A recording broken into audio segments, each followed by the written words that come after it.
வணக்கம். மதிமுகம் செய்திகள். இன்றைய முக்கிய நிகழ்வுகளை பார்ப்பதற்கு முன்பாக தலைப்புச் செய்திகளை பார்க்கலாம். உங்கள் தைரியமே ஜனநாயகத்தின் கடைசி பாதுகாப்பு அரண். பத்திரிகையாளர்களுக்கு முதலமைச்சர் மு.க. ஸ்டாலின் வாழ்த்து. அமரன் திரையிட்ட திரையரங்கில் பெட்ரோல் குண்டு வீச்சு, வெளியான ஷாக் சிசிடிவி காட்சி. தாமிரபரணி ஆற்றில் கழிவுநீர் கலப்பதை தடுக்க திட்டங்கள் வகுக்கப்பட்டுள்ளன. மதுரை உயர்நீதிமன்றத்தில் தமிழக அரசு பதில். உத்தரப்பிரதேச அரசு மருத்துவமனையில் தீ விபத்து, 10 பச்சிளம் குழந்தைகள் உயிரிழப்பு. 10 கைக்குழந்தைகள் உடல் கருகி உயிரிழப்பு. பிரதமர் உபி முதல்வர் நிவாரணம் அறிவிப்பு. வயநாடு நிலச்சரிவை தேசிய பேரிடராக அறிவிக்க விதிமுறைகளில் இடமில்லை, ஒன்றிய அரசு திட்டவட்டம். தேசிய பத்திரிகை நாளையொட்டி பத்திரிகையாளர்கள் அனைவருக்கும் தமிழக முதலமைச்சர் மு.க. ஸ்டாலின் வாழ்த்து தெரிவித்துள்ளார். இது தொடர்பாக தனது எக்ஸ் வலைதள பக்கத்தில் முதலமைச்சர் மு.க. ஸ்டாலின் வெளியிட்டுள்ள வாழ்த்துச் செய்தியில், தேசிய பத்திரிகை நாளில் உண்மை மற்றும் பொறுப்புணர்வை நிலைநிறுத்தும் பத்திரிகையாளர்களின் இடைவிடாத முயற்சிகளை பாராட்டுவதாக குறிப்பிட்டுள்ளார். அதிகரித்து வரும் சகிப்பின்மையின் சகாப்தத்துக்கு மத்தியில் அவர்களது தைரியமே ஜனநாயகத்தின் கடைசி பாதுகாப்பு அரணாக உள்ளதாக முதலமைச்சர் குறிப்பிட்டுள்ளார். பயம் அல்லது சார்புகளின்றி பத்திரிகை துறை செழிக்க வேண்டும் எனவும், நமது ஜனநாயகத்தை காக்கும் குரல்களை பாதுகாப்பதில் உறுதியாக நிற்போம் எனவும் முதலமைச்சர் மு.க. ஸ்டாலின் தெரிவித்துள்ளார். நெல்லை மேலப்பாளையம் திரையரங்கில் மர்ம நபர்கள் பெட்ரோல் குண்டு வீசியதால் பரபரப்பு ஏற்பட்டுள்ளது. சிவகார்த்திகேயன் நடித்த அமரன் திரைப்படம் நெல்லை மேலப்பாளையத்தில் உள்ள அலங்கார் திரையரங்கில் திரையிடப்பட்டு வருகிறது. இந்நிலையில் திரையரங்கத்திற்கு இருசக்கர வாகனத்தில் வந்த 2 மர்ம நபர்கள் திரையரங்க வளாகத்திற்குள் 3 பெட்ரோல் குண்டுகளை வீசி சென்றனர். இதுகுறித்து மேலப்பாளையம் போலீசார் வழக்கு பதிவு செய்து விசாரணை நடத்தி வருகின்றனர். சிசிடிவியில் இந்த காட்சிகள் பதிவாகியுள்ளதன் அடிப்படையில் காவல்துறையினர் விசாரணை மேற்கொண்டு வருகின்றனர். இதனால் திரையரங்கில் காலை காட்சி ரத்து செய்யப்பட்டுள்ளது. மேலும் போலீஸ் பாதுகாப்பு போடப்பட்டுள்ளது. அமரன் திரைப்படத்தில் குறிப்பிட்ட மதத்தை தவறாக சித்தரித்ததாக சர்ச்சைகள் எழுந்தன. இதன் காரணமாக சில மாநகர பகுதிகளில் உள்ள திரையரங்குகளில் போலீஸ் பாதுகாப்பு போடப்பட்டிருந்தது குறிப்பிடத்தக்கது. தாமிரபரணி ஆற்றில் கழிவுநீர் கலக்கும் விவகாரத்தில் அவ்வப்போது தேவையான உத்தரவுகள் பிறப்பிக்கப்படும் என உயர்நீதிமன்றம் மதுரை கிளை தெரிவித்துள்ளது.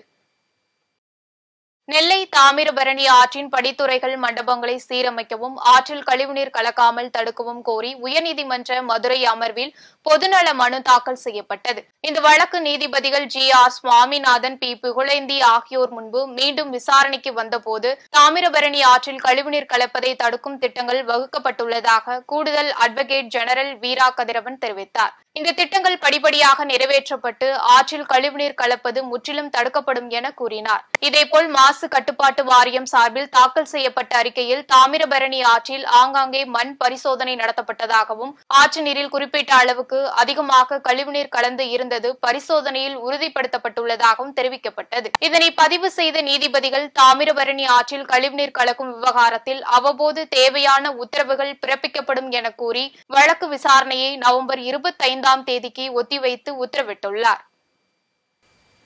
உத்தரப்பிரதேச மாநிலம் ஜான்சியில் உள்ள அரசு மருத்துவமனையில் ஏற்பட்ட பயங்கர தீ விபத்தில் 10 பச்சிளம் குழந்தைகள் உயிரிழந்த சம்பவம் பெரும் சோகத்தை ஏற்படுத்தியுள்ளது. ஜான்சி மாவட்டத்தில் உள்ள மகாராணி லட்சுமிபாய் அரசு மருத்துவக் கல்லூரி மருத்துவமனையின் சிசு பராமரிப்பு பிரிவில் நேற்றிரவு பயங்கர தீ விபத்து ஏற்பட்டது. தகவல் அறிந்து சம்பவ இடத்திற்கு வந்த தீயணைப்புத் துறையினர் மற்றும் காவல்துறையினர் கொழுந்துவிட்டு எரிந்து கொண்டிருந்த தீயை கடும் முயற்சிக்கு பின்னர் கட்டுக்குள் கொண்டு வந்தனர். இதில் 37 குழந்தைகளை பாதுகாப்பாக மீட்ட போதிலும் தீயில் கருகியும் கரும்புகை காரணமாக மூச்சு திணறல் ஏற்பட்டும் 10 பச்சிளம் குழந்தைகள் பரிதாபமாக உயிரிழந்தனர். சில குழந்தைகளுக்கு காயம் ஏற்பட்டுள்ளதால் உயிரிழப்பு மேலும் அதிகரிக்கக்கூடும் என அஞ்சப்படுகிறது. போலீசாரின் முதற்கட்ட விசாரணையில் மின்கசிவு காரணமாக தீ விபத்து நிகழ்ந்தது தெரியவந்துள்ளது. உத்தரப்பிரதேசத்தின் ஜான்சியில் உள்ள அரசு மருத்துவமனை மருத்துவக் கல்லூரியில் ஏற்பட்ட தீ விபத்தில் 10 குழந்தைகள் உயிரிழந்த நிலையில் அவர்களின் குடும்பங்களுக்கு பிரதமர் மோடியும் உத்தரப்பிரதேச முதல்வர் யோகி ஆதித்யநாத்தும் நிவாரண உதவிகளை அறிவித்துள்ளனர். பிரதமர் நரேந்திர மோடி வெளியிட்டுள்ள அறிவிப்பில் உத்தரப்பிரதேச மாநிலம் ஜான்சி மருத்துவக் கல்லூரியில் ஏற்பட்ட தீ விபத்து நெஞ்சை உலுக்கும் வகையில் உள்ளதாக குறிப்பிட்டுள்ளார். அப்பாவி குழந்தைகளை இழந்தவர்களுக்கு எனது ஆழ்ந்த அனுதாபங்கள். அவர்களுக்கு இந்த துயரத்தை தாங்கும் சக்தியை தர இறைவனை பிரார்த்திப்பதாகவும் பிரதமர் மோடி குறிப்பிட்டுள்ளார். மாநில அரசின் மேற்பார்வையின் கீழ் உள்ளூர் நிர்வாகம் நிவாரணம் மற்றும் மீட்புக்கான அனைத்து முயற்சிகளையும் மேற்கொண்டு வருவதாகவும் தீ விபத்தில் உயிரிழந்தவர்களின் உறவினர்களுக்கு PMNRF இருந்து 2 லட்சமும் காயமடைந்தவர்களுக்கு தலா 50,000 வழங்கப்படும் என தெரிவித்துள்ளார். முதல்வர் யோகி ஆதித்யநாத் வெளியிட்டுள்ள அறிவிப்பில் உயிரிழந்தவர்களின் குடும்பங்களுக்கு தலா 5 லட்சமும் காயமடைந்தவர்களுக்கு தலா 50,000 நிவாரணத் தொகையாக வழங்கப்படும் என குறிப்பிட்டுள்ளார். கேரள மாநிலம் வயநாட்டில் ஏற்பட்ட நிலச்சரிவை தேசிய பேரிடராக அறிவிக்க இயலாது என அம்மாநில அரசிடம் ஒன்றிய அரசு தெரிவித்துள்ளது. இது தொடர்பாக கடந்த நவம்பர் 10ஆம் தேதி மத்திய உள்துறை இணையமைச்சர் நித்யா ஆனந்த் ராய் எழுதிய கடிதம் தற்போது வெளியாகியுள்ளது. அதில் நாட்டில் எந்த ஒரு பேரிடரையும் தேசிய பேரிடராக அறிவிக்க தற்போதுள்ள மாநில பேரிடர் மேலாண்மை நிதி மற்றும் தேசிய பேரிடர் மேலாண்மை நிதியின் விதிமுறைகளில் இடமில்லை என தெரிவிக்கப்பட்டுள்ளது. அதே நேரம் மாநில அரசின் முயற்சிகளுக்கு சாத்தியமான அனைத்து உதவிகளையும் ஒன்றிய அரசு தொடர்ந்து வழங்கும் எனவும் அந்த கடிதத்தில் கூறப்பட்டுள்ளது. சென்னை மாநகராட்சிக்குட்பட்ட பல்வேறு பகுதிகளில் பேருந்து போக்குவரத்து சாலைகளின் உட்கட்டமைப்பை மேம்படுத்துவது மற்றும் புதிய மேம்பாலங்கள் அமைப்பது குறித்து துணை முதலமைச்சர் உதயநிதி ஸ்டாலின் தலைமையில் ஆலோசனை நடைபெற்றது. இக்கூட்டத்தில் வீட்டு வசதி மற்றும் நகர்ப்புற வளர்ச்சித்துறை, நகராட்சி நிர்வாகம் மற்றும் குடிநீர் வழங்கல் துறை, நெடுஞ்சாலைகள் மற்றும் சிறு துறைமுகங்கள் துறை, சென்னை மெட்ரோ ரயில் நிறுவனம், சென்னை பெருநகர் வளர்ச்சி குழுமம், சென்னை மாநகராட்சி, தமிழ்நாடு மின் உற்பத்தி மற்றும் மின் பகிர்மான கழகம் உள்ளிட்ட துறை அதிகாரிகள் பங்கேற்றனர். இக்கூட்டத்தில் பங்கேற்ற துணை முதலமைச்சர் உதயநிதி ஸ்டாலின் உட்கட்டமைப்பு வசதிகளை மேம்படுத்துதல் மற்றும் புதிய மேம்பாலங்கள் அமைப்பது குறித்து ஆலோசனை நடத்தினார். அடுத்தடுத்த பணிகள் குறித்து அறிவுறுத்தல்களையும் வழங்கினார். இக்கூட்டத்தில் அமைச்சர் PK சேகர் பாபு, மாநகராட்சி மேயர் R பிரியா, நாடாளுமன்ற சட்டப்பேரவை உறுப்பினர்கள் உள்ளிட்டோர் பங்கேற்றனர். கொடநாடு கொலை கொள்ளை வழக்கில் எடப்பாடி பழனிசாமியை ஏன் விசாரிக்க கூடாது என சென்னை உயர்நீதிமன்றம் கேள்வி எழுப்பியுள்ளது. கொடநாடு கொலை கொள்ளை வழக்கில் சசிகலா, எடப்பாடி பழனிசாமி உள்ளிட்டோரை சாட்சிகளாக விசாரிக்க நீலகிரி நீதிமன்றம் மறுப்பு தெரிவித்தது. இதை எதிர்த்து சென்னை உயர்நீதிமன்றத்தில் மனு தாக்கல் செய்யப்பட்டது. இந்த மனுவை விசாரித்த நீதிமன்றம் எடப்பாடி பழனிசாமி முதலமைச்சராக இல்லாத நிலையில் அவரை ஏன் விசாரிக்க கூடாது என கேள்வி எழுப்பியது. உத்தரப்பிரதேசத்தின் பிச்னோர் நகரில் கார் டெம்போ மீது மோதிய விபத்தில் ஜார்க்கண்டில் இருந்து திரும்பிய புதுமண தம்பதி உள்பட 7 பேர் பலியாகினர். டேராடூன் நைனிடால் நெடுஞ்சாலையில் தாம்பூர் தீயணைப்பு நிலையம் அருகே அதிகாலை 2 மணிக்கு இந்த விபத்து நடைபெற்றுள்ளது. தாம்பூர் பகுதியில் அமைந்துள்ள மணமகனின் வீட்டுக்கு செல்வதற்காக புதுமண தம்பதி உள்பட அவரது குடும்பத்தினர் டெம்போவில் பயணித்துள்ளனர். அப்போது டெம்போவை முந்திச் செல்ல முயன்ற கார் பின்னால் இருந்து மோதியதில் அருகில் இருந்த பள்ளம் ஒன்றில் கார் டெம்போ இரண்டும் கவிழ்ந்து விபத்துக்குள்ளானது. இந்த விபத்தில் புதுமண தம்பதி, ஓட்டுநர் உள்பட 7 பேர் சம்பவ இடத்திலேயே உயிரிழந்தனர். காரில் பயணித்த 2 காயமடைந்துள்ளதாகவும் உயிரிழந்தவர்களின் சடலங்கள் பிரேத பரிசோதனைக்காக அனுப்பி வைக்கப்பட்டுள்ளதாக போலீசார் தெரிவித்தனர். தன்னை பொறுத்த வரையில் ஒட்டுமொத்த வடகிழக்கு மாநிலங்கள் அனைத்தும் அஷ்டலட்சுமியை போன்றவை என பிரதமர் மோடி தெரிவித்தார். டெல்லி சாய் இந்திரா காந்தி விளையாட்டு வளாகத்தில் 1வது போடோலாந்து பெருவிழாவை பிரதமர் மோடி தொடங்கி வைத்தார். விழாவில் போடோ சமூக மக்களின் கலை நிகழ்ச்சிகளையும் பிரதமர் மோடி கண்டுகளித்தார். பாரம்பரிய இசைக்கருவிகளையும் இசைத்து மகிழ்ந்தார். தொடர்ந்து உரையாற்றிய பிரதமர் மோடி, போடோ அமைதி ஒப்பந்தம் காரணமாக அசாம் மாநிலத்தில் மட்டும் 10,000த்திற்கும் மேற்பட்ட இளைஞர்கள் துப்பாக்கியும் வன்முறையையும் கைவிட்டு அமைதியின் நீரோட்டத்தில் இணைந்து இருப்பதாக மகிழ்ச்சி தெரிவித்தார். போடோலாந்து பகுதியில் சிறப்பு வளர்ச்சிக்காக மத்திய அரசு 1,500 கோடி மதிப்பிலான சிறப்பு நிதி தொகுப்பை வழங்கி இருப்பதாக குறிப்பிட்ட அவர், தன்னை பொறுத்தவரையில் அசாம் மாநிலம் உட்பட ஒட்டுமொத்த வடகிழக்கு மாநிலங்கள் அனைத்தும் அஷ்டலட்சுமியை போன்றது என்றார். தற்போது வளர்ச்சி எனும் சூரியன் வடகிழக்கு இந்தியாவில் இருந்து உதிப்பதாகவும் வளர்ச்சியடைந்த இந்தியா என்ற உறுதிமொழிக்கு இது புதிய ஆற்றலை வழங்குவதாகவும் குறிப்பிட்டார். திருப்பத்தூர் அருகே 13 வயது சிறுமியை பாலியல் வன்கொடுமை செய்து கர்ப்பமாக்கிய நபரை காவல்துறையினர் போக்சோ சட்டத்தின் கீழ் கைது செய்து சிறையில் அடைத்தனர். திருப்பத்தூர் மாவட்டம் ஆண்டியப்பனூர் கங்கனைக்குட்டை பகுதியைச் சேர்ந்த 13 வயது சிறுமி கடும் வயிற்று வலியால் பாதிக்கப்பட்டதால் சிறுமியின் பெற்றோர்கள் மருத்துவமனைக்கு அழைத்துச் சென்று பரிசோதனை செய்தபோது அவர் 2 மாத கர்ப்பிணியாக இருந்தது தெரியவந்தது. இதனால் அதிர்ச்சி அடைந்த பெற்றோர்கள் சிறுமியிடம் விசாரிக்கும் பொழுது அதே பகுதியைச் சேர்ந்த ஜெயபிரகாஷ் என்பவர் கடந்த அக்டோபர் மாதம் பாலியல் வன்கொடுமை செய்ததாகவும் இதனை பெற்றோரிடம் கூறினால் கொலை செய்து விடுவேன் என மிரட்டியதாகவும் அந்த சிறுமி தெரிவித்துள்ளார். இதனையடுத்து சிறுமியின் தாயார் கவிதா பாய் கொடுத்த புகாரின் பேரில் காவல் கண்காணிப்பாளர் ஸ்ரேயா குப்தா பரிந்துரையில் மாவட்ட ஆட்சியர் தர்பகராஜ் உத்தரவின் பேரில் குறிசிலாப்பட்டு காவல்துறையினர் ஜெயபிரகாஷை குண்டர் சட்டத்தின் கீழ் கைது செய்து வேலூர் மத்திய சிறையில் அடைத்தனர். திருப்பூர் அருகே பெண் தொழிலாளர்கள் வேலை முடித்துவிட்டு இல்லத்திற்கு செல்லும் போது வேன் கவிழ்ந்து விபத்துக்குள்ளானதில் 13 பேர் காயமடைந்தனர். திருப்பூர் மாவட்டம் தாராபுரம் அருகே அக்ஷரா நூற்பாலை கம்பெனியில் 1000க்கும் மேற்பட்ட ஆண் மற்றும் பெண் தொழிலாளர்கள் பணிபுரிந்து வருகின்றனர். இந்த நிலையில் பணியை முடித்துவிட்டு சீட் வேன் வாகனத்தில் சென்று கொண்டிருந்த போது வாகனம் கட்டுப்பாட்டை இழந்து கவிழ்ந்து விபத்துக்குள்ளானதில் 13 பெண் தொழிலாளர்கள் காயமடைந்தனர். பின்னர் தனியார் ஆம்புலன்ஸ் மூலமாக அரசு மருத்துவமனையில் அனுமதிக்கப்பட்டு சிகிச்சை பெற்று வருகின்றனர். மேலும் தகவலின் பேரில் காவல்துறையினர் சம்பவ இடத்திற்கு விரைந்து சென்று வழக்கு பதிவு செய்து விசாரணை மேற்கொண்டு வருகின்றனர். குடியாத்தம் அருகே பெண்ணின் கழுத்தில் இருந்த 15 சவரன் தங்கச் சங்கிலியை பறித்து சென்ற 2 மர்ம நபர்களை காவல்துறையினர் தேடி வருகின்றனர்.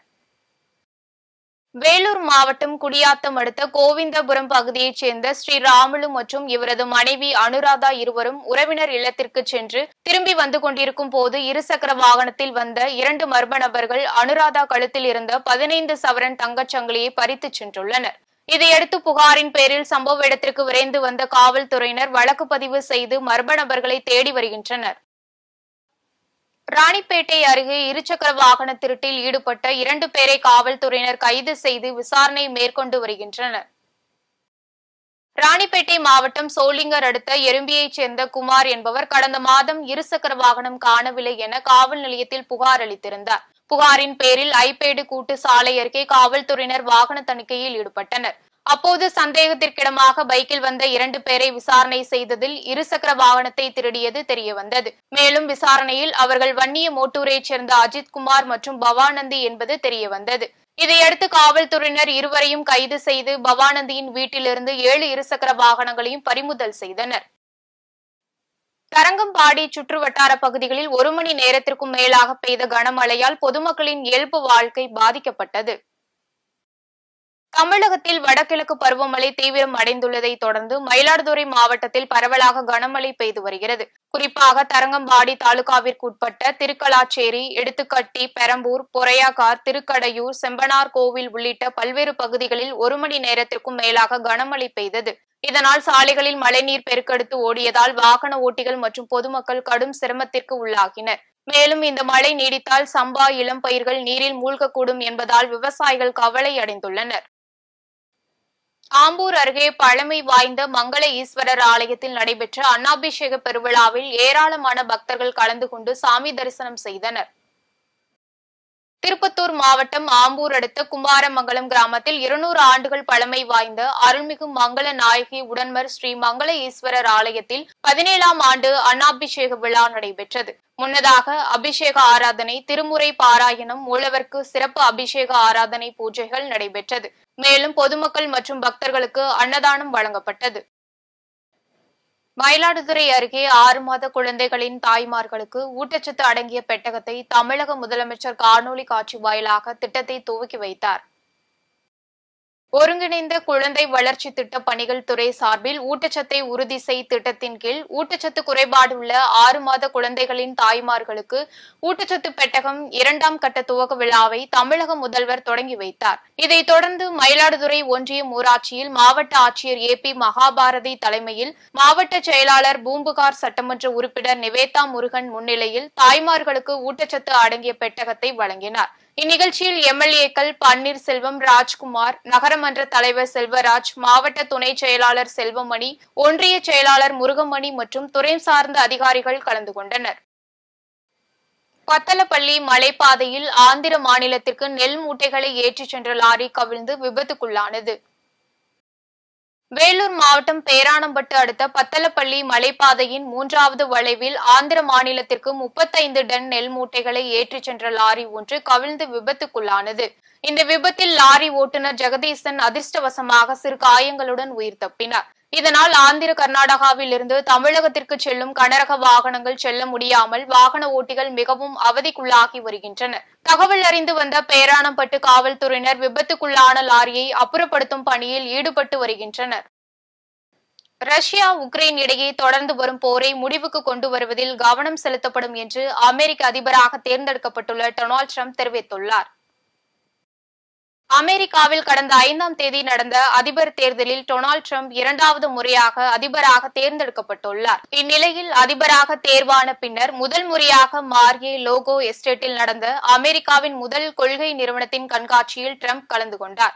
அப்போது பேசிய அதிபர் ட்ரம்ப் மேற்காசியாவில் அமைதியை ஏற்படுத்துவதற்காக தனது நிர்வாகம் செயல்படும் எனவும் ரஷ்யா உக்ரைன் போரை முடிவுக்கு கொண்டு வருவதற்கு முன்னுரிமை அளிக்கப்படும் எனவும் தெரிவித்தார். மீண்டும் தலைப்புச் செய்திகள். உங்கள் தைரியமே ஜனநாயகத்தின் கடைசி பாதுகாப்பரண். பத்திரிகையாளர்களுக்கு முதலமைச்சர் மு.க. ஸ்டாலின் வாழ்த்து. அமரன் திரையிட்ட திரையரங்கில் பெட்ரோல் குண்டு வீச்சு, வெளியான ஷாக் சிசிடிவி காட்சி. தாமிரபரணி ஆற்றில் கழிவுநீர் கலப்பதை தடுக்க திட்டங்கள் வகுக்கப்பட்டுள்ளன. மதுரை உயர்நீதிமன்றத்தில் தமிழக அரசு பதில். உத்தரப்பிரதேச அரசு மருத்துவமனையில் தீ விபத்து, 10 பச்சிளம் குழந்தைகள் உயிரிழப்பு. 10 கை குழந்தைகள் உடல் கருகி உயிரிழப்பு. பிரதமர் உபி முதல்வர் நிவாரணம் அறிவிப்பு. வயநாடு நிலச்சரிவை தேசிய பேரிடராக அறிவிக்க விதிமுறைகளில் இடமில்லை, ஒன்றிய அரசு திட்டவட்டம். இத்துடன் செய்திகள் நிறைவடைந்தன. மீண்டும் செய்திகள் இரவு 8 மணிக்கு. மேலும் செய்திகளை தெரிந்து கொள்ள மதிமுகம் பிரைம் யூடியூப் தளத்தில் இணைந்திருங்கள்.